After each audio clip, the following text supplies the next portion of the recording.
La dérive de l'ambassadeur. Le procès. L'accusation.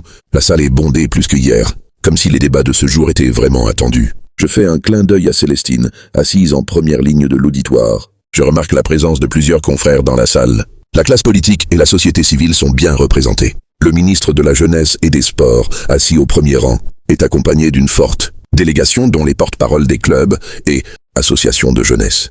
Son collègue de la santé, suivi des émissaires de l'ONU-SIDA et 2 responsables du bureau local de l'UNICEF, viennent de se trouver une place. Les chefs coutumiers et les unions de parents d'élèves et d'étudiants n'ont pas voulu non plus se laisser compter cette audience. Il en est de même pour le Parlement ivoirien des enfants, l'Association ivoirienne pour la défense des droits des femmes, AIDF, et le Cercle ivoirien des femmes célibataires, CIFC. Un fait notable, ce mouvement, le CIFC, a pris d'assaut le palais de justice.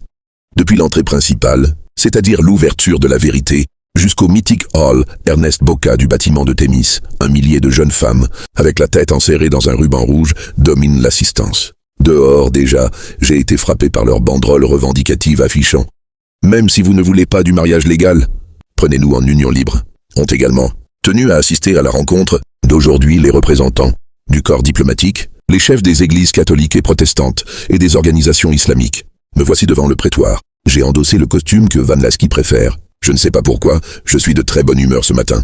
C'est tant mieux, je me racle la gorge. Je considère les membres du tribunal, puis l'auditoire. Je jette un dernier coup d'œil à Célestine et je prends la parole.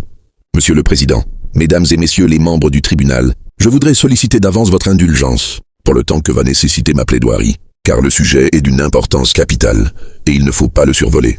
Permettez-moi également, avant d'élever le verbe et de vous livrer ici les éléments de l'accusation, de saluer la mémoire de nos jeunes frères disparus. Oui, je voudrais, les larmes aux yeux, saluer la mémoire de ces valeureux membres de notre jeunesse tombés comme à la guerre, des suites du coït pervers et apocalyptique d'un homme sans cœur, d'un monstre moderne qui n'a pas craint de détruire le bonheur de sa femme et de sa propre fille.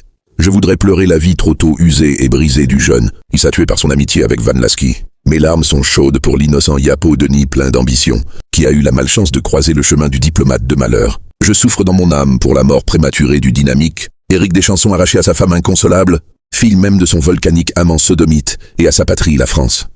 Je pleure comme les familles de tous ces jeunes gens, et bien d'autres encore, tapis dans l'anonymat, victimes des détestables passions comme celle de mon ex-amant de circonstance, Silver Van Lasky ici présent.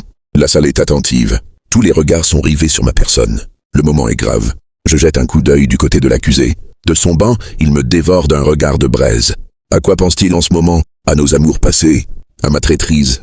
Aux maux que je prépare pour sa perte? À une terrible vengeance future? À quoi pense-t-il avec cette tête qu'il fait? Envisage-t-il de me supprimer dès qu'il en aura l'occasion? Je sais que derrière ce masque séduisant, même dans la détresse, se trament des projets diaboliques. Qu'il imagine ce qu'il veut.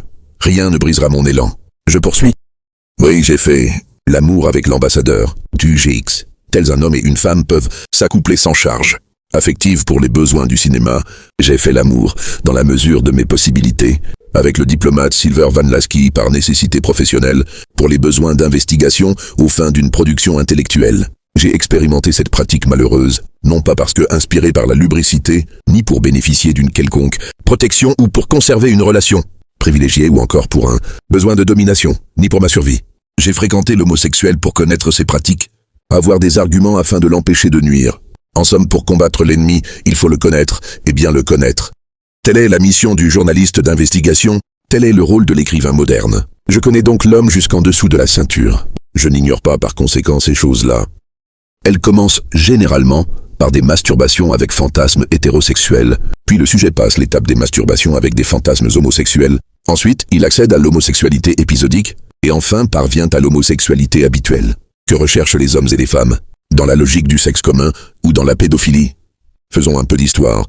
Une pratique grecque voulait que les jeunes gens beaux, forts, athlétiques, les éphèbes, promis aux grandes compétitions sportives internationales à Olympie, soient l'objet de cuissage homosexuel. Cette tradition instituée par des philosophes décadents assimilait ces jeunes gens pleins de vie à un arbre, parce qu'un arbre vit à partir de sa sève. La source de cette sève du pouvoir chez l'homme étant censée cacher dans la zone de l'anus, le rapport homosexuel, la sodomie rituelle a pour but de tirer, par une certaine mystique au cours de l'accouplement, toute la substance, tout l'élan vital de l'autre.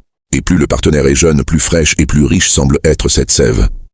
À partir du moment où je greffe à mon existence la force vitale de l'autre, son rayonnement, sa jeunesse, Je me retrouve dans la situation de quelqu'un qui a acheté un élixir de longévité, de prospérité et de puissance. Ce breuvage absorbé au cours du rapport homosexuel, cette énergie volée à l'autre, contient 3 forces essentielles, jouissance, puissance et possession. Quant à l'actualité, la recherche du simple plaisir sexuel n'est pas non plus la raison déterminante à l'origine d'une telle dérive. Si certains hommes et certaines femmes sont rivés à la pratique de l'homosexualité, de la pédérastie, sodomie du jeune adolescent, de la pédophilie, l'acte sexuel avec un prépubère, de la gérontophilie, sodomie du vieillard et du lesbianisme, homosexualité féminine, pour acquérir le prestige et la prospérité, d'autres, par contre, visent la longévité politique, la puissance et bien d'autres, privilèges souvent capricieux lorsque vous ne bénéficiez pas d'un coup de pouce. Ces personnes appartiennent, dans la plupart des cas, à des sociétés secrètes, des sectes, où ces pratiques associées à d'autres procédés mystiques sont indiquées ou imposées pour gravir allègrement l'échelle sociale ou pour atteindre un but particulièrement avantageux. Notez, mesdames et messieurs les représentants de la loi, que M. Silver Van Lasky ici présent en est à un degré supérieur. Il est intégré dans la culture intime de l'homosexualité, qui est pour lui un idéal de vie, un objectif philosophique. Ainsi, pratique-t-il l'homosexualité comme une défense contre l'isolement charnel, sentimental et intellectuel, alors que le beau sexe, les nanas, ça pleure. Je marque le pas, profite des ricanements de l'auditoire pour respirer profondément avant de me tourner vers les femmes et les hommes en toge. Mesdames et messieurs, ce n'est pas tout. C'est au contact de son ami et associé, Peter Williams Gustman, un riche industriel sud-africain, fourmi blanche, que Silver Van Lasky qui, à travers des prête-noms, venait d'entrer dans le monde des affaires, s'est initié au plaisir de l'homosexualité à Johannesburg il y a 10 années. L'idylle commence en février 1959. Le fringant ambassadeur entamait à peine sa 2e année de mission à Dakar, lorsque l'heureux et richissime Africain aura fait sa connaissance au cours d'une journée portes ouvertes, organisée par l'ambassade du GX au Sénégal, en vue de mieux faire découvrir les potentialités culturelles de ce pays. 3 mois plus tard, précisément le 26 mai 1989, le nom de Van Lasky figurait parmi les promoteurs de la puissante société de communication Forever, dont les émissions télévisées couvrent aujourd'hui plus de la moitié du territoire national. Les prétextes de réunions d'associés, des bilans de films, d'années et de bien d'autres, rencontres sont bons pour être près du généreux parrain, milliardaire. Dès lors, la vie du diplomate marié a fait, sans présélection aucune, une bifurcation amorale. Et la première victime de cette liaison dorée est naturellement Marie-Laure Van Lasky qui continue, naïvement d'ailleurs, de recevoir les présences hypnotiques du solide et pétulant septuagénaire sud-africain, sans se douter jusqu'à ce jour qu'il s'agit là d'une manœuvre de diversion de son principal rival. Mais les rapports sexuels contre nature ne seront pas seulement mielleux pour les amoureux chercheurs de fortune. Le 18 septembre 1992, il provoque chez l'ambassadeur, qui jouait auprès de son exigeant tuteur économique le rôle de femme, de térébrantes douleurs abdominales. L'indescriptible scène de panique s'est produite au 3e étage du somptueux hôtel The Freeman en plein cœur de Johannesburg, hôtel pourtant interdit aux Noirs à l'époque. Heureusement, le bonheur a voulu que la chirurgie sud-africaine connût des progrès considérables. Van Lasky est opéré d'urgence d'une hernie interne aux frais de son compagnon éperdu de remords. C'est seulement à partir de cette expérience cicatrisée que l'époux de Marie-Laure est devenu homosexuel pénétrant exclusif. À peine ai-je fait cette ponctuation qu'un cri de douleur s'est élevé dans la foule. Madame Van Lasky s'est affaissée, presque inanimée. La salle remue. Une équipe de sécurité évacue immédiatement Marie-Laure. Van Lasky est debout, les poings crispés, le regard noir. Les agents de police l'invitent à se rasseoir. Il obéit après hésitation. Les gens se regardent, chuchotent des mots à l'oreille du voisin. Je n'avais pas prévu un tel incident. Comme l'ordre est rétabli, je reprends la parole. Je suis vraiment désolé, mais ainsi est la vérité. Cruelle, mais libératrice. Il fallait bien que, face aux questions de la fille et de la mère, et certainement de toute la salle. Pourquoi? Comment? Et où a-t-il appris cela? La lumière se fasse, et je suis là pour la faire éclater. Et pour clore ce chapitre, il est bon de savoir que c'est grâce aux relations déjà haut placées de Van Lasky au cœur du pouvoir ivoirien et de l'élite de la chaîne de distribution alimentaire, que la société de jus de fruits sud-africaine Tropical Juice Company, du même Peter Williams Gustman, a pénétré notre marché et même envahi de ses boîtes les gondoles de nos magasins. Le bateau de pêche baptisé Rita, bien connu au port autonome d'Abidjan, que possède le diplomate depuis 93 est le fruit des nombreuses transactions effectuées avec le vieillard prospère, excepté l'entrée de Silver dans le monde de l'exploitation des produits pétroliers et de bien d'autres affaires. Qu'en est-il de Peter Williams? Il porte encore bien son âge, conserve sa tradition de gérontophile séducteur, car il est revenu à sa préférence pour les vieillards, pratique qu'il jugerait plus avantageuse. Seulement Peter vient de moins en moins à Abidjan. La direction de ses affaires est désormais assurée par son fils Bob Gustman, un garçon dit-on assez correct, qui n'a pas craint de compter parmi ses proches collaborateurs un noir bon teint. Je m'éponge le visage avant de considérer toute la salle.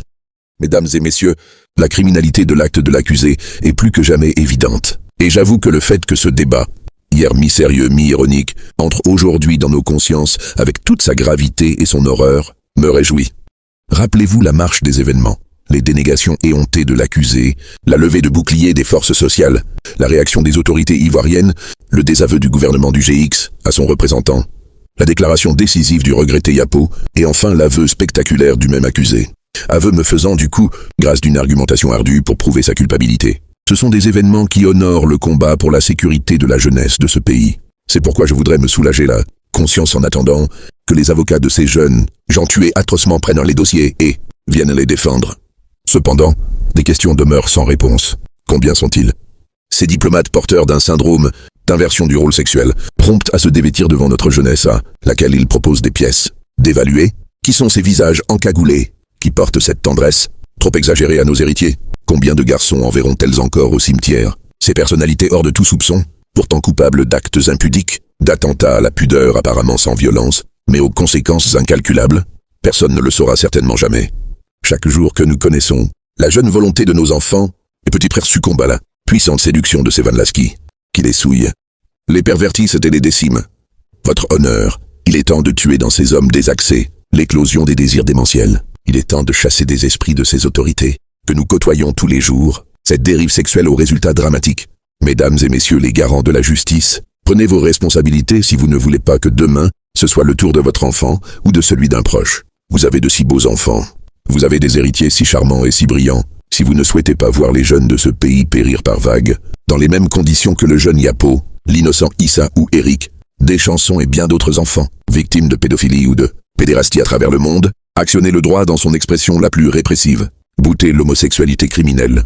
Car si, dans le meilleur des cas, l'enfant n'en meurt pas, ne s'en tire pas avec une déchirure ou un handicap physique, il lui arrive ceci de plus bouleversant que l'acte. Contre nature détruit tout ce en quoi il croit. Tous les repères éthiques, toutes les valeurs que vous vous êtes évertués à lui inculquer partent en lambeaux. L'homosexualité remet en cause les enseignements sacrés reçus à la maison et à l'école, à moins que l'éducation, donnée par les parents, ne repose déjà sur les fondements du coït anal, sur le fort attachement érotique à une personne de son propre sexe. Prenez dès maintenant des mesures adéquates pour guérir l'accusé de sa perversion chronique et, à travers lui, ses compagnons de mauvaises pratiques. Oui, ils sont malades, ils sont souffrants. Ces hommes et ces femmes qui recherchent des liaisons sexuelles et sentimentales avec des sujets du même sexe. Elles sont à soigner. Ces personnes qui n'ont d'affinité que pour des corps de leur propre sexe.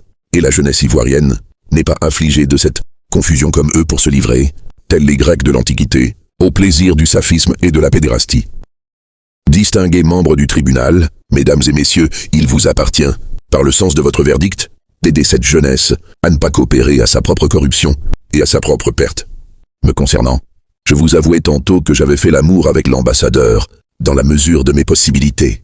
Mais il s'agit là d'un acte consensuel, car comme vous le savez, l'acte d'amour s'accomplit avec le consentement des deux partenaires. Au regard du droit, lorsque ceux-ci se trouvent être tous les deux majeurs, ils sont libres de se livrer aux pratiques de leur goût, sans que leur hérésie ne tombe sous le coup d'aucune infraction. L'affaire passe donc inaperçue, pourvu qu'elle prenne soin de se dérouler dans le secret du jardin privé, du cabinet de travail bien verrouillé, dans la chambre conjugale de l'une des parties ou que sais-je encore, sans troubler l'ordre public, sans heurter la pudeur des gens. En d'autres termes, on a la liberté aussi bien hétérosexuelle qu'homosexuelle, au grand mépris de l'éthique et de la morale africaine. Dommage, car l'acte sexuel relève certes de l'attirance physique, mais il a été surtout conçu pour procréer. Et dans la mesure où l'acte sexuel entre deux individus de même sexe ne mènera pas à ce but de reproduction, cela pose un problème que je vais essayer d'expliquer. Il est écrit dans Genèse 10, un fleuve sortait d'Éden pour arroser le jardin, et de là il se divisait en 4 bras. Ces 4 branches symbolisent les 4 instincts vitaux qui fondent l'existence humaine. Ce sont le boire et le manger qui constituent le besoin d'alimentation, le dormir qui est le besoin de repos, la préservation qui exprime l'instinct de sécurité et la reproduction qui traduit l'instinct de maternité et de perpétuation de la vie. Toute la société humaine, toute la vie de l'homme est organisée autour de ces 4 instincts fondamentaux. Il va sans dire que la sexualité résulte du 4e instinct, le besoin de reproduction, et la sexualité s'établit selon les préceptes divins entre un homme et une femme. L'homme et la femme symbolisent le jour et la nuit. L'esprit et la matière, ce sont les 2 pôles indispensables aux travaux du monde. La vie telle que nous la connaissons résulte de cette dualité. Le chaud et le froid. Disons, la dialectique. Sur cette démarche, les saintes écritures ne sont pas muettes. Dans Matthieu 5, 37, elles se prononcent « que votre oui soit oui et que votre non soit non ». Le surplus ou ce qu'on y ajoute vient du malin. Et en ce qui concerne la sexualité, le plan d'harmonie et de paix conçu pour l'humanité repose sur ce pilier. L'homme et la femme. L'expérience homosexuelle, au contraire, introduit un troisième terme. Un surplus. Oui, mais... Non, mais... Et si on essayait la femme avec la femme? Et si on essayait l'homme avec l'homme? Etc. Ce surplus vient du malin du genre Van Lasky. Mesdames et messieurs, quand on a compris la signification profonde de ce surplus, alors on comprend toute l'étendue de l'imposture homosexuelle.